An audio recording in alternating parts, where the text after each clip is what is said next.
Hello, my friends. Generally speaking, Amberlynn is just not a very good person. One of the main reasons is because she struggles with taking accountability and really accepting responsibility for her actions. She tends to think that just saying, "I take accountability," is enough, as though she subscribes to the Michael Scott school of accountability. I declare accountability. But most decent human beings understand that while it's not quite that simple, it's really not that hard to take real accountability. So in today's life lesson on how to not be just the worst, we're going to talk about accountability. How do you really take it? How does Amber pretend to take it? And hopefully, if and when she watches this, maybe she will learn something and can begin her journey to being just not the worst, you know? Because man, she just sucks. If you'd like to like and subscribe, that would literally be hectic. I'm not gonna lie. And before we get started, I just want to point out that I know a lot of us question whether or not she's actually been diagnosed with BPD, but for this lesson, we're going to just sort of play devil's advocate and assume that she has BPD, mainly because I don't want to end every point with if she has BPD at all. So we'll just, for this video, assume that she has been diagnosed with it. You might be surprised how many definitions there are of accountability, and a lot of them are not very helpful.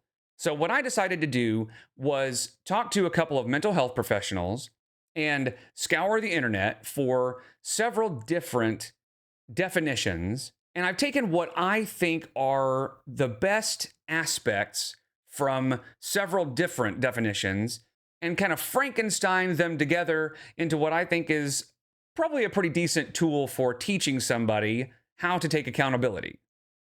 But before we get into the lesson, let's take a look at something Amber does that is probably the biggest hurdle that she will need to overcome when trying to actually take accountability.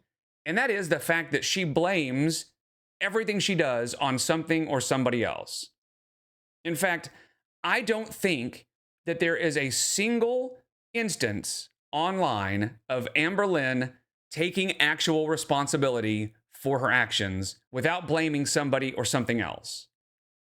Now, her favorite thing to blame things on is, of course, her BPD. I know I get judged a lot based on like my past actions and things that I've done in past relationships or even here on YouTube. And it's crazy because a lot of the things that I've done has been because I have BPD. And then I react to that as someone who does have BPD. So I act kind of extra sometimes. And then I'm the one who's to blame. Have you ever had BPD, bro? That could be a BPD thing. And having BPD, BPD. If I want to talk about my BPD, I will. BPD, you use it as an excuse. Okay, that's fine. Yeah, I do use it as an excuse sometimes. A disorder can be an explanation for a behavior, but is never an excuse. A disorder can be an explanation for a behavior. Yep. And she's constantly finding other things and other people to blame. We'll get into those in a little bit. But now we have a baseline for what we're dealing with, and that is somebody who really just never thinks she's the problem. So just kind of keep that in mind as we go forward. So now let's look at how to actually take accountability. And a side note, please don't drink every time I say the word accountability in this video. I don't need anybody out there getting hurt. Okay, it says, to take accountability, begin with self-reflection to understand your actions and their impact. Then honestly acknowledge your part in the situation, followed by a sincere apology to those affected. So the self-reflection part is always going to be difficult for Amber because her locus of control is almost completely external. And what I mean by that is she is convinced that any negative action she takes, any negative behavior, is something that she can't help. Some other force is driving her behavior. So even if she did try to self-reflect, I think she is delusional and she convinces herself that there's nothing to reflect on. And it says, begin with self-reflection to understand your actions and their impact. The very most Amber is capable of is lip service to taking accountability. Like I said earlier, she tends to just say, I took accountability, and thinks that that takes care of the problem. I hurt her a lot, and I take accountability. I was super fucking misguided and immature, 100%. I take accountability in that. Okay, taking accountability. A round of applause, round of applause. But she's so far up her own ass, she doesn't think of the impact on other people. And then the honestly acknowledge your part in the situation, the honestly obviously is a very difficult thing for Amber. Except really, I don't think it's an honesty thing. I think she is convinced internally that her part in the situation is not what everybody else thinks it is. And a lot of that is due to her narcissism. I don't know if you guys remember this or if you've seen this before, but this is the narcissist's prayer. That didn't happen. And if it did, it wasn't that bad. And if it was, that's not a big deal. And if it is, that's not my fault. And if it was, I didn't mean it. And if I did, you deserved it. And it's not like the narcissist reads this and says, yeah, that sounds like me. The narcissist is convinced they don't do this. If you were to ask Amber what she thinks of the narcissist prayer, I think it's very likely that she would say, yeah, that sounds like all those other people that are narcissists. Yep. Without having a clue that it describes her perfectly in situations where she needs to actually take accountability. So I don't think she necessarily lies when she's taking accountability. I think she really thinks that what she's doing is either not that bad or the accountability she's taking is real accountability. And then, of course, it says, followed by a sincere apology to those affected. And it is very, very, very rare that Amber acknowledges that she did anything at all, but it's even more rare that she apologizes afterward. I can only think of one time that she apologized, and it was from the fallout and Amber's explanation of her time with Beck after Beck had come out and sort of spilled some tea about their relationship. It was only 3 months out of 5 years that Beck was medicated. You can go back, you can look at the videos. It was hard and it was scary. I should have never, ever asked Beck to do anything while they were like that.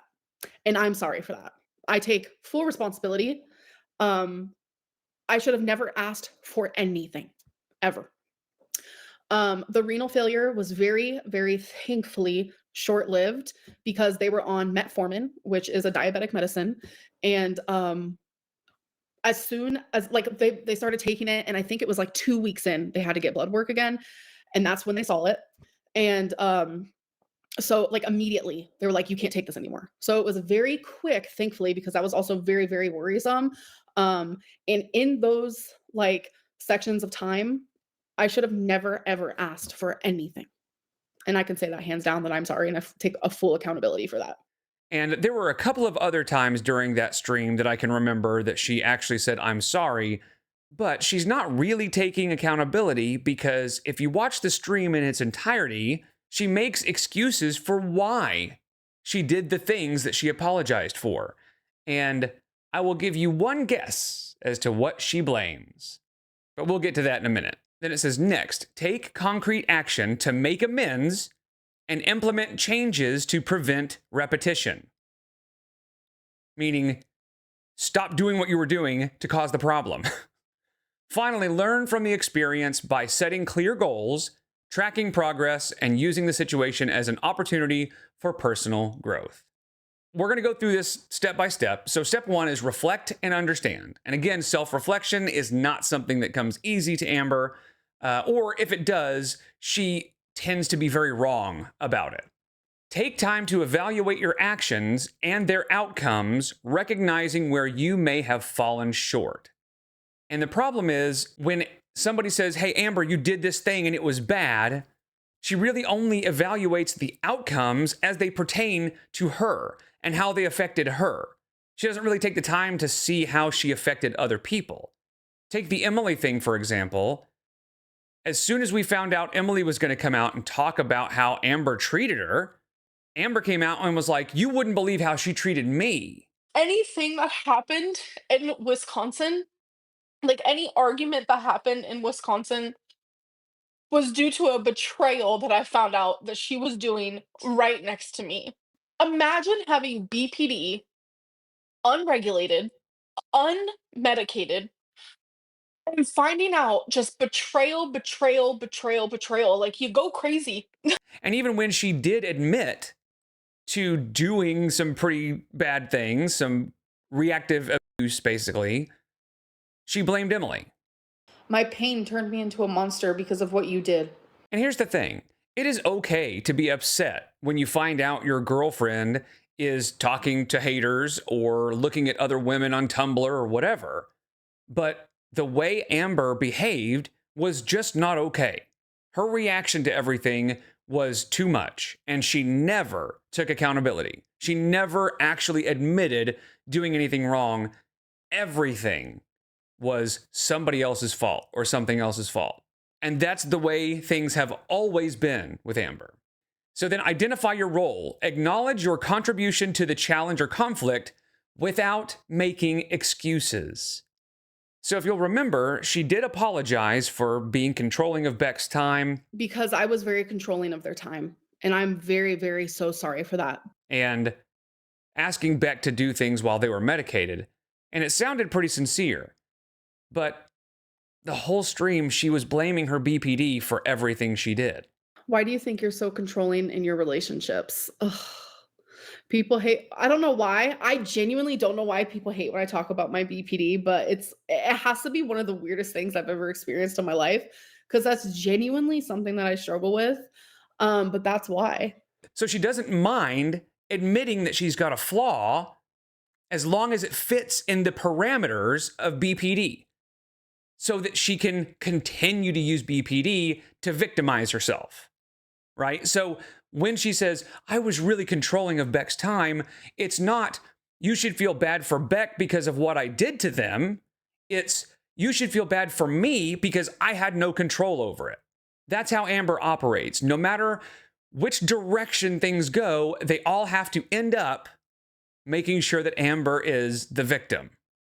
And it's not just BPD that she blames. We all know the story of Amber blaming Rarity after Amber left the door open. Cats don't run away, they explore. And they explore too hard, and then they get lost. That's what happened with Rarity. She didn't run away. And she also blamed reaction channels because she was so stressed. And I've just had a lot on my mind with everything that's been going on.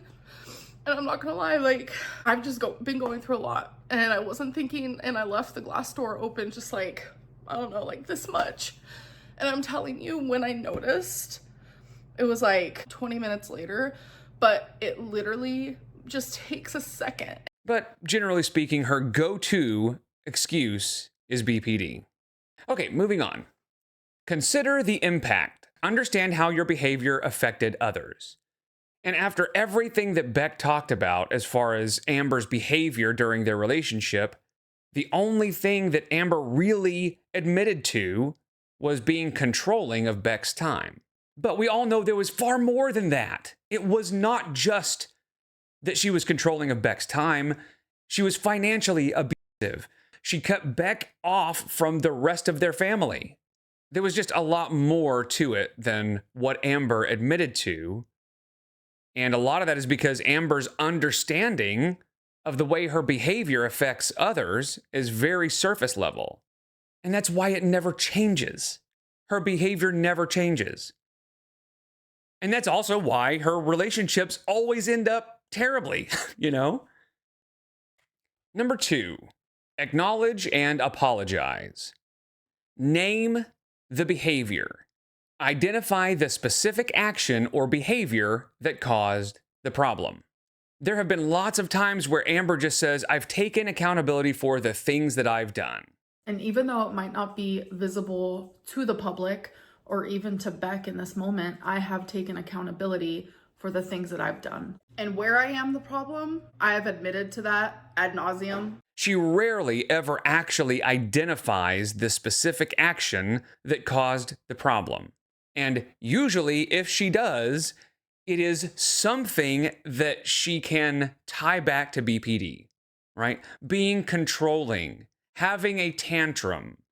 And I followed you in there with my BPD meltdown, my tantrum. Yeah, I did. Being turned into a monster because of her pain, that kind of thing. But even then, it's pretty vague, and it's still something that's out of her control.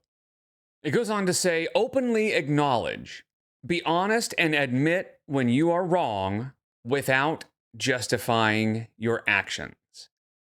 In other words, if she's going to say, I was controlling of Beck's time, she should say, I was controlling of Beck's time, and then stop talking. And if somebody says, why do you think you're so controlling?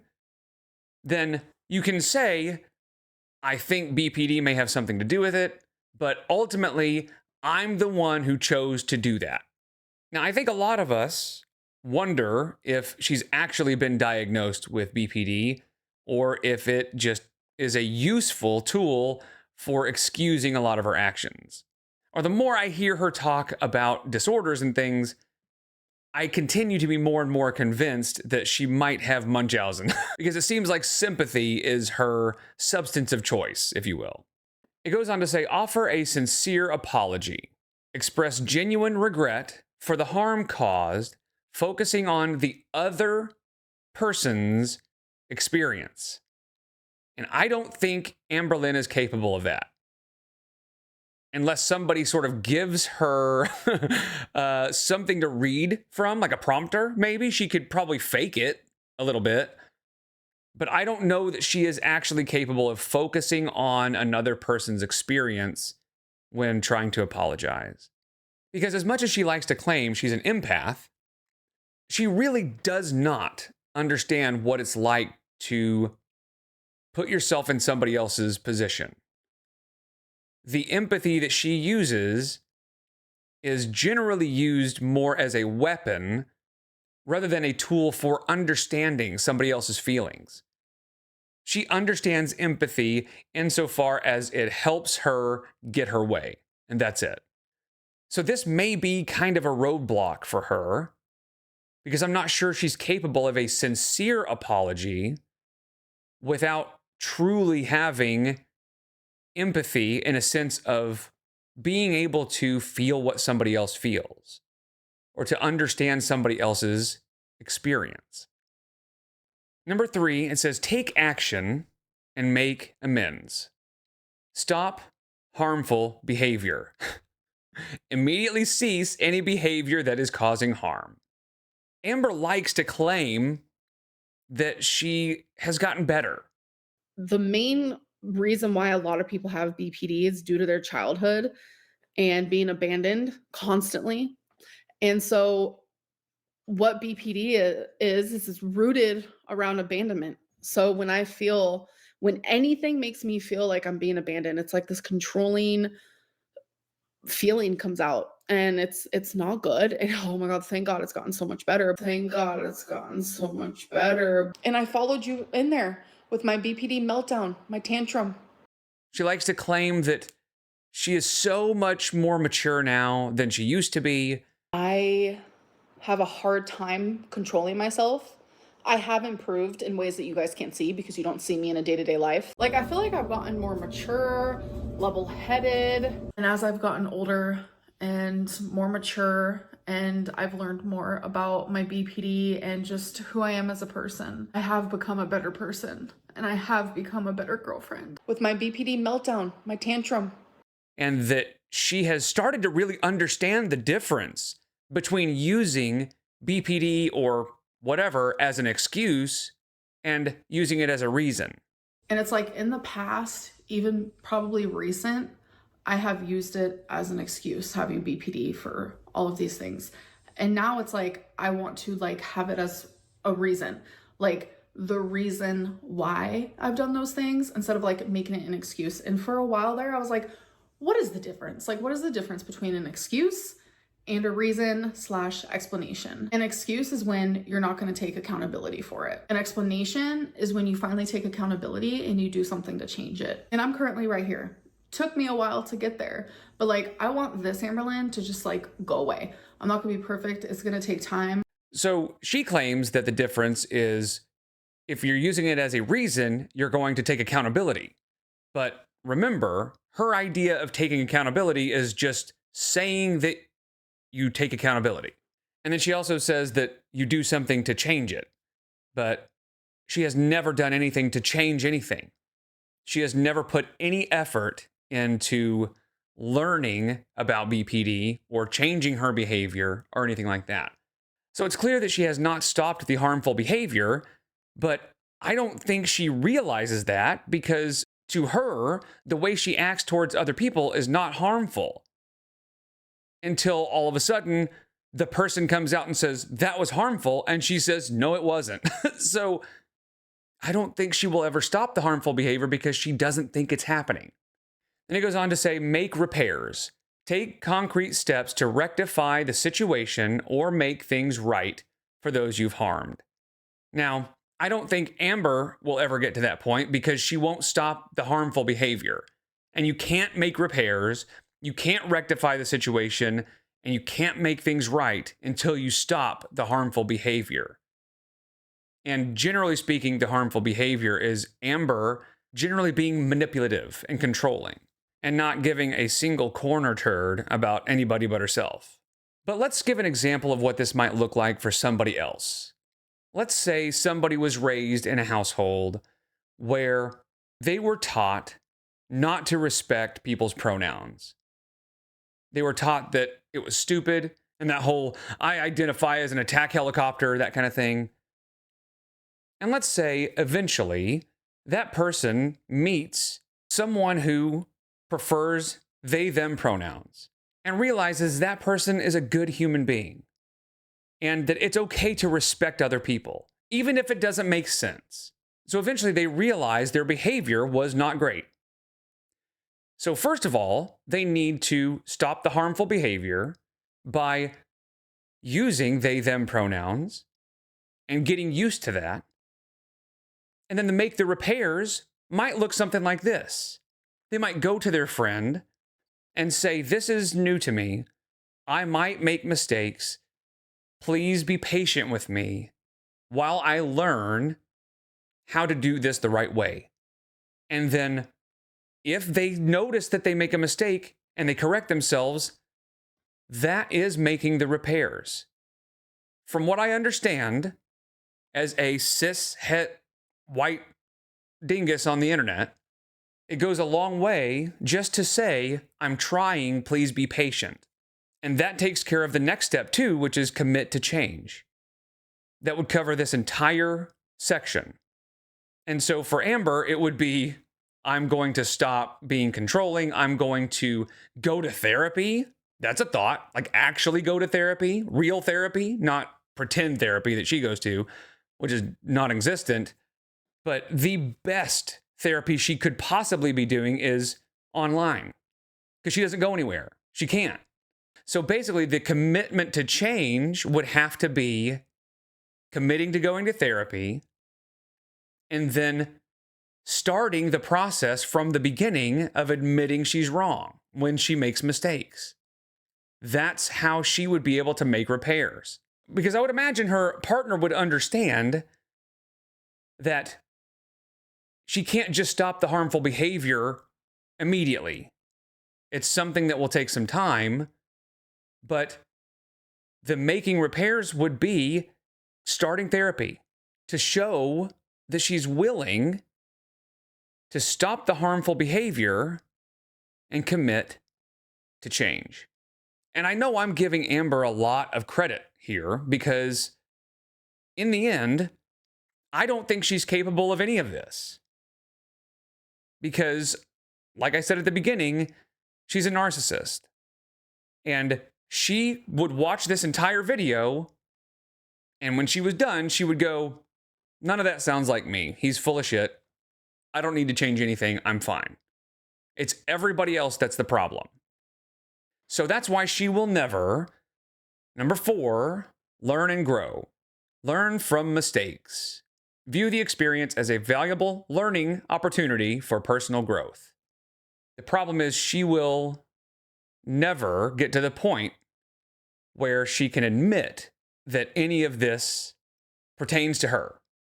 So she will say, I am learning so much, you guys. I have a ton of personal growth. Pun intended. But there really never is any, because she's already convinced herself that none of this applies to her. Which is the good news and bad news. The bad news is that she will always be this way. And it's so weird because when I first jumped into Girl World and learned who Amberlynn was, there was this sort of thought process that one day she will kind of get it. You know, eventually she will start actually realizing what she's doing wrong. Because as she gets older, surely she will understand her mistakes. Or start having some self-awareness. But holy shit, that is just not the case. And I just don't think it ever will be. I don't think she's capable of it. So the good news is that because of all that, she's never going to change. We will always have somebody to talk about when it comes to this bizarre human being who refuses to take accountability. So I hope you enjoyed this video. I wanted to make it the first of a series of lessons. I was going to do accountability first, and then I was going to do empathy, but it turned out to be less of a lesson and more of a point-by-point explanation as to why Amber is incapable of accountability. So, I don't know. Maybe we'll do the same for empathy. We'll see. But anyway, I appreciate you guys so much. I'll see you in the next one. Take care.